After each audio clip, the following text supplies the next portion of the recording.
Hey guys, that is a day 15 of completing a full syllabus within 200 days. তো এখন বাজে হচ্ছে 4:15 আর আজকে আমার ডেস্কের অবস্থা অন্যান্য দিনগুলোর তুলনায় অনেকটা বেটার। আগে আমার ডেস্কের অবস্থা দেখে মনে হতো এখানে কোনো সুস্থ মস্তিষ্কের কেউ পড়ে না। তো যাই হোক সব কিছু সেট আপ করে আমি আমার লাইফ স্টাডি শুরু করে দিই। আই থিঙ্ক আমি 4:30 থেকে 6টা পর্যন্ত আমার লাইফ স্টাডি কন্টিনিউ করতে পারি।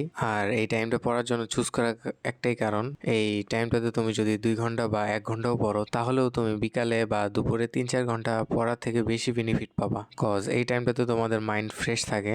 আর আগে আমাদের লাইফস্টাইল অনুযায়ী আমরা যেহেতু এই টাইমটাতে ঘুমাতাম, তো আমাদের ব্রেন জানে যে এই টাইমটা আমাদের ঘুমানোর সময়, তাই একটু ঘুম ঘুম ভাব থাকবেই। আস্তে আস্তে রেগুলারিটি মেনটেন করতে পারলে এই দিকটা মেনটেন করতে পারবো। জাস্ট অভ্যাস করতে হবে এই টাইমটাতে না ঘুমিয়ে পড়ার জন্য। আর আমি 50 মিনিট পড়ার পর 10 মিনিটের জন্য একটা ব্রেক নিই।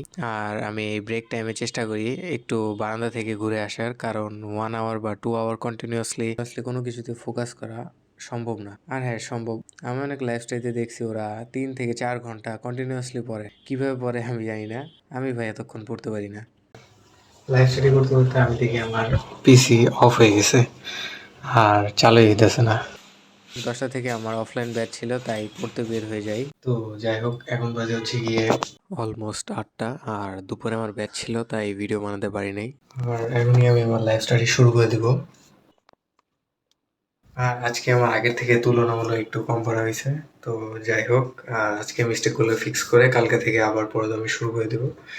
তো এই ছিল আজকের আপডেট। So yeah.